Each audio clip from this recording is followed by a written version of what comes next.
5, 4, 3, 2, 1, 0. What our world needs is more arguing. Not quarreling, but arguing.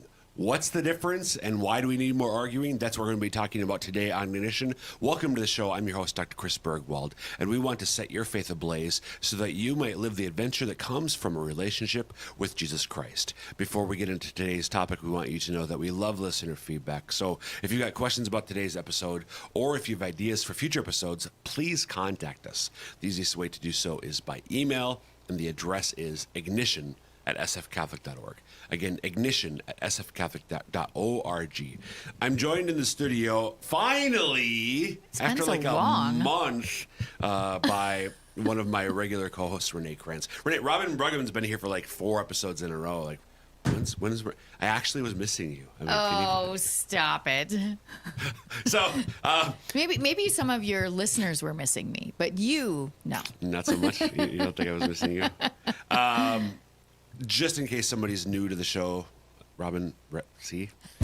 It's been too long. I've been replaced. Could you briefly introduce yourself? Sure. I'm Renae Kranz. I'm the Director for Communications for the diocese. Lived in Sioux Falls for 21-ish years. Native South Dakotan. Native South Dakota. Yes. Nice. So we're going to talk today about arguing. So I had to wait till you were here. I wondered, you had me read this little thing before, although this thing that I read was not about arguing, but that also made me think, I think he waited for me to be here for this. but so it is actually, so yeah, we're going to talk about arguing. But I hate arguing. What are you kidding me?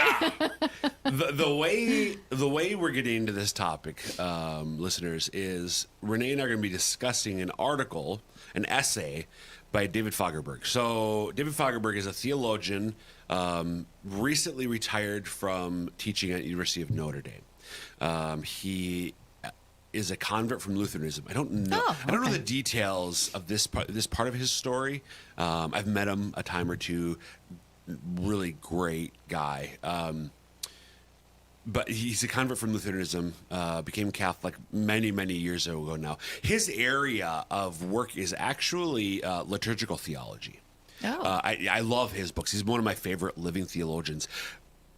But in addition to liturgical theology and great stuff on, that's a topic for another time. I'd love to have him on Ignition. Yeah, no kidding. But he also is a regular contributor to the magazine Gilbert. Okay. Which is the official magazine. It's a bi-monthly, every other month it's the official bi-monthly magazine of the Society of GK Chesterton. Okay. So GK Chesterton, the British convert to Catholicism about 100 years ago. Is that what the G stands for? Gilbert? Yeah. Oh, I didn't know that. Gilbert Keith Chesterton. Oh, wow. Yeah. GK better. GK. Chesterton, by the way, actually, his conversion was 100 years ago last year. July 31st, 1922. Nice. So he's been a Catholic for 101 years. So Chesterton, and we're going to talk a little bit about Chesterton as part of this essay, but Fagerberg is a regular contributor to this magazine, Gilbert. And I recently picked up a copy, an anthology of many of the essays that Fagerberg has contributed to the magazine Gilbert. The title is Chesterton is Everywhere. Chesterton is everywhere. He is. I don't think our listeners are going to be able to see the cover, but maybe go to Amazon, pull it up. So I'm just showing it for Renae. So what the illustrator did is basically take Chesterton, but put him in a bunch of different kinds of outfits. Yep. Different kinds of careers. Type outfits. So farmer, doctor. I think I saw a painter friar, painter. There's one of him like in a maid's outfit, like house cleaner. I didn't see that. So it's a great cover, a great illustration. So this is a collection of, again, all of Fagerberg's essays, or the ones that were written at the time this came out several years ago now. This collection's like 8-9 years old.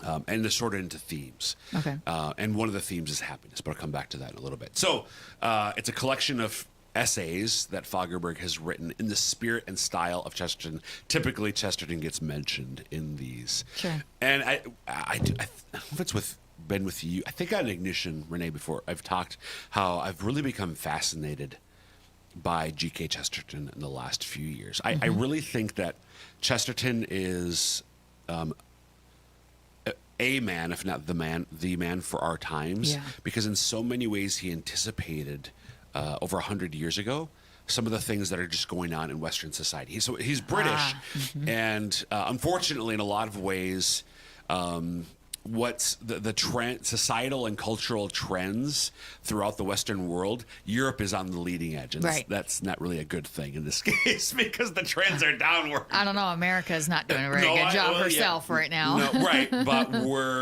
we lag. We generally do lag behind Europe. Right. So not like 100 years behind Europe, but still there were things that we're seeing today. Chesterton already recognized sort of the early stages of those things over 100 years ago. Right.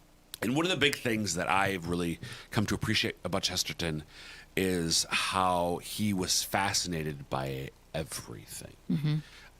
Chesterton, he was a journalist. He was an essayist. So he wrote a ton. Yes.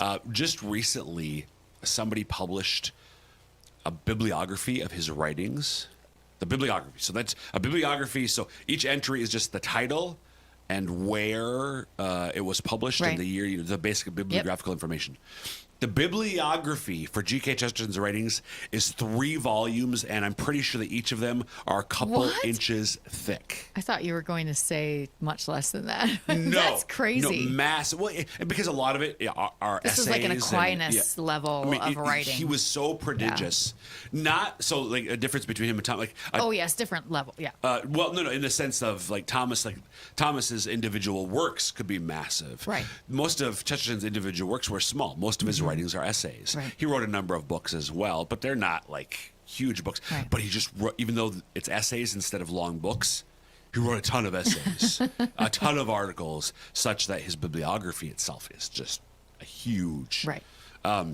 Is he up for canonization? So there are people who are trying to advance I thought I had heard his that cause. at one point. They've run into some roadblocks. I'm a supporter of that cause. I don't know much about his life in general. Yeah.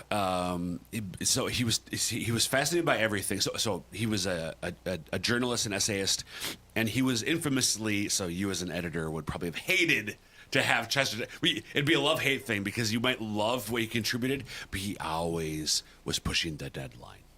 Oh, that's typical. That's normal. Wow, I could be an editor. That's completely normal for writers. So, as an editor, I have a lot of forgiveness for that to a degree. Renae, have you ever? No, this is this is the podcast, and what I'm about to do is in keeping with the style of podcasts. Are you familiar at all with the world of Spider-Man? Yes. I am married to a man who watches this. Okay, yes. So what's the paper that Peter Parker takes pictures from? Oh gosh, the Daily Caller or the Caller or I don't think it's something. the Daily Caller. That's a different. It's not the Daily Caller, but it's like the Caller. Okay. Something. So I this don't is the remember. editor, and in the cartoons forever, this guy had a short mustache and a crew top. I can't remember his name right now, but he was always angry. I can understand why. Oh yeah. I think It's more frustration. Maybe it's frustration that becomes anger. I don't know. But it begins Clark as frustration. Kent, the Daily Planet. Daily Planet. His editor was always frustrated. Wasn't I can it Perry? understand why. Was his last name Perry? I don't remember. I think it Perry. was. Yeah. You editors have to deal with writers who are always pushing deadlines. Yeah. All right. You know why? Because sometimes their interviewees don't get back to them. Oh, that's fair. So, what does that have to do with Chesterton? Chesterton always pushed deadline. He procrastinated. There was one time where he was up against a deadline.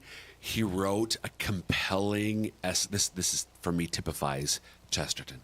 He wrote a compelling essay on the contents of his pocket, including the pocket lint. Like this, Wow. He was not insincere or inauthentic. He was sincere and authentic. Where he was really like, oh my gosh, look at the hues and the texture. And he could be fascinated by everything, which is one dimension of what it means to be childlike in the gospel sense. Yeah. Children are in awe of everything.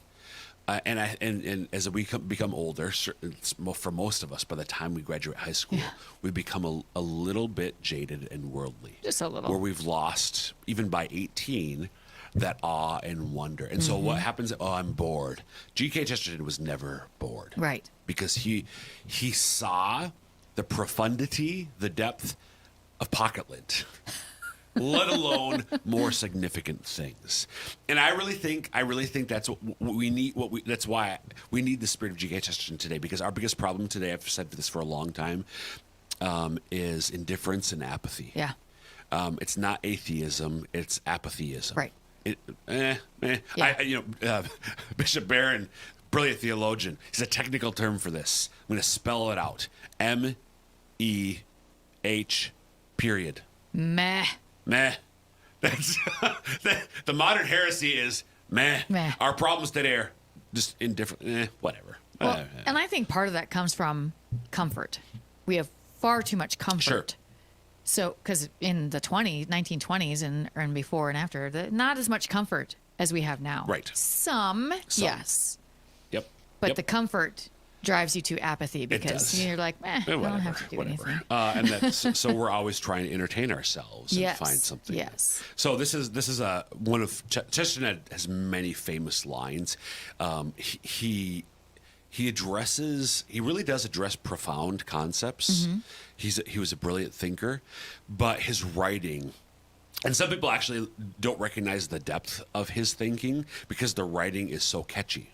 Like the writing is fun, and some people think, well, that fun writing certainly cannot be serious at the same time. Well, that's not true at all. It's just kind of rare. Right. So this is a famous line from Chesterton: "The world will never starve for want of wonders, but only for want of wonder."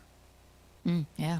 The world will never starve for want of wonders, but only for want of wonder. So we won't we don't have, there's not enough wonders out there to keep me fat. No, we've got, especially, this is 100 years ago. And that's that much more so today. Oh, look at this video on TikTok or YouTube, or look at this. Like, there's all sorts of wonders, things to dazzle us. But have we lost wonder? Yeah. I think we have, but it's also been, to me, there is still wonder, but it's focused in a very specific place, and that's in technology. Oh, for sure. And we've lost it every place else. Like the focus is in one direction. And it's a very superficial kind of wonder. It's obviously not. It's fleeting. It's super fleeting. Yes. Like true awe and wonder. You're sort of like you. Oh my gosh! Look at that sunset, or look at that man or woman. Right. Like when you see something that really captivates you, or an idea, like you have to sit with it and ponder it and almost contemplate it. Right. Nobody contemplates TikTok videos. No. No. Oh, that's fine. Swipe, swipe, swipe. Yes. Okay, so what does this have to do with arguing? Well, yes. What does it? Like we're like 13 minutes in. I know. So we're going to get to that next. But if you're just tuning in, welcome to Ignition. I'm your host, Dr. Chris Bergwald, talking with Renae Kranz about GK Chesterton and a modern theologian who was entranced, as I am, by Chesterton, David Fagerberg, recently retired from the University of Notre Dame. There's in this collection of essays that I've been referring to, Fagerberg has one essay titled Chesterton's 4-H Club. And he talks about, so this is kind of in line with what I was saying about his writing style, serious but also fun. The essay begins, "We think of joking and seriousness as mutually opposing states, but really they can be conjoined in a surprisingly large number of ways." And so he uses Chesterton, and he gets into these the similarity of words like humus, that's earth or soil, right. Human, humility, and humor. They all have the same root, H-U-M. Yeah, I think that's actually, is that humus? Because is hummus 2 M's? Oh, like the stuff you eat. So I read through it real quick, and I guess to me I was like, are you doing this because I tend to like joke in times that are sometimes serious, and I tend to, my husband will get me to the doctor or in some sort of emergency situation, Yeah. and it's just jokes. And you're laughing Because all the I way. need to release the pressure. Yeah. So I was like, this is a bizarre. Why are you giving this to me? But I do think we need humor in serious times and seriousness in joking times. And Casey's doing crazy things with the background. We just is briefly. distracting us. Never mind. Sorry, we're supposed to be We were professional and pretend distracted that's not and- happening, yes. but it was impossible. Right. I was doing well for a while, but then It was the Christmas thing that that was came the up Christmas that got me. one that me too. Anyway, yeah. So the talking about it's okay to have humor during serious times and seriousness during funny Yep. times, but to be able to balance that, I Yep. think, is what I got from it. Gotcha. Good. Yeah, there's a lot. I mean, there were a number. That is probably. I think that's more of the theme than the Yeah. thing that struck me, to be honest. Yeah, okay. From this one, but I do want to focus on the end of the essay. Sure. And this gets to the whole arguing thing. So this is the final paragraph of Fagerberg's essay. The title of the essay, I can't remember if I just said it or not. It's Chesterton's 4-H Club, because of the word humus, human, humility, and humor. The person who does not care if he is heard is the person who does not care to dialogue. So he's talking before then about. Should I go back? Yeah, I'm going to back up. It is one thing to be able to illustrate a point with an amusement, and it is another thing for a writer to consistently employ buffoonery. Don't be a buffoon, Renae. You can be Right, amusing, right. but don't be buffoon. Why did Chesterton so consistently mix his message with mirth? Because humor is a sign of the willingness to dialogue. In An Apology for Buffoons, Chesterton explains that he seeks to be amusing for the simple fact that he does not see, quote, why the audience should listen unless it is more or less amused. When I read that, then I totally agree. Yeah. Fagerberg goes on. He believes speech should be, quote, what some have fancifully supposed the function of speech to be, something addressed by somebody to something else. A man who is only amusing himself need not be amusing. The one person in all the world who does not suffer the burden of entertaining is the soliloquist. So, soliloquy, what's a soliloquist? They're basically talking to themselves. Right. No one, yeah. Yeah. If, however, if, however, one desires true communication, then one must want to be heard, and one gets a better hearing if one's speech has, quote, all the vices and vulgarities attaching to a speech that really is a speech and not a soliloquy. The person who is only talking to himself needn't be amusing. Perhaps that's why so few of us are amusing. So, Fagerberg riffing on Chesterton, taking Chesterton here, is really going after the idea that there are some people who just talk at, but really have no interest in being heard. Right.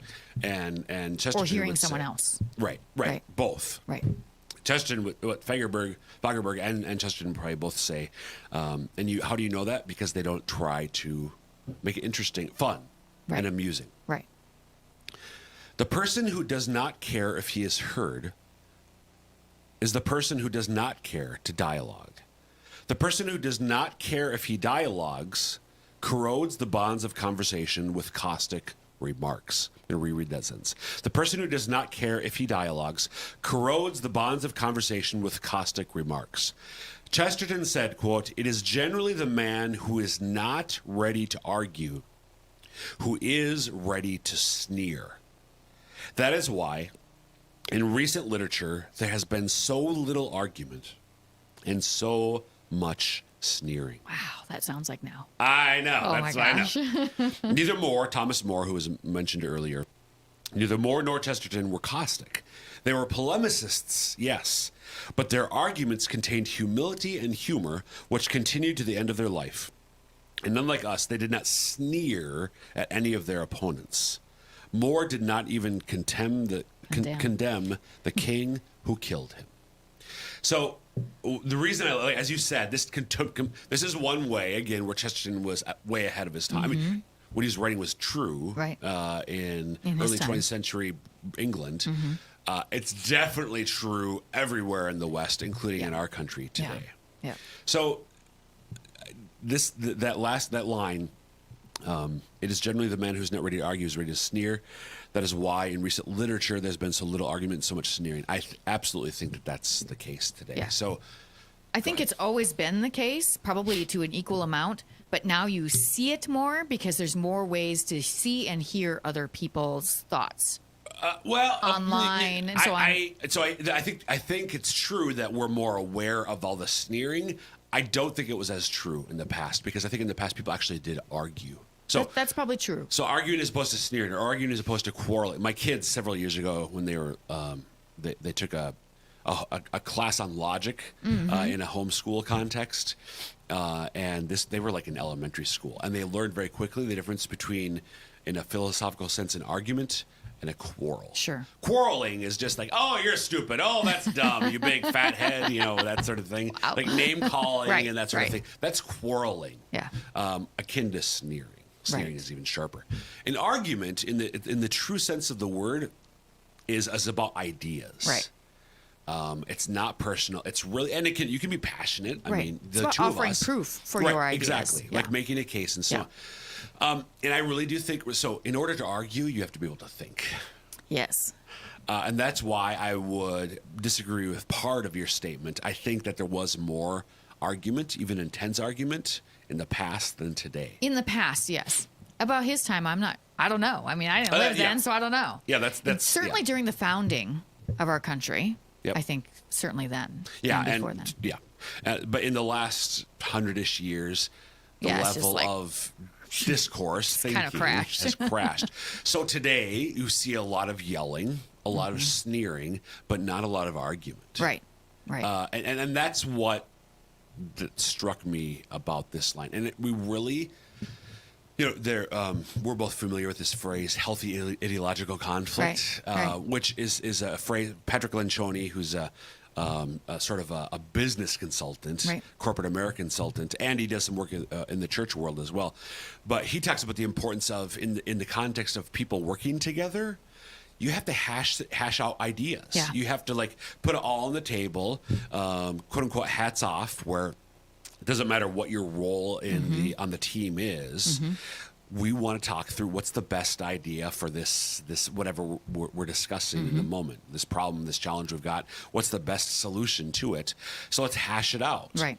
And I think, I know a lot of people are uncomfortable with argument.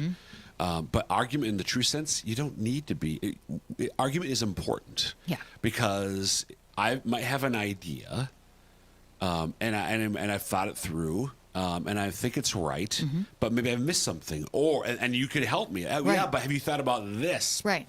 Or maybe I might have an idea and I've thought it through and it's a good idea, but you might still have a better idea.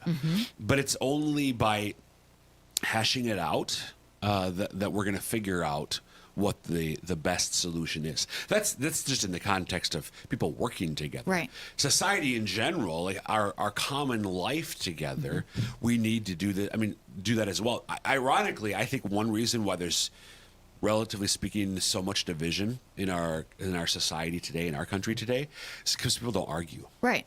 Well, we keep saying we need to have a national conversation about this or that or whatever. And we never do because everyone's too busy sneering at each other and dividing. Yep. We don't know how to argue. We don't know how to argue. Yeah. And I think it's because we don't really know how to think well. Right. I would agree. So this ironically does connect with the in our what it means to be a disciple.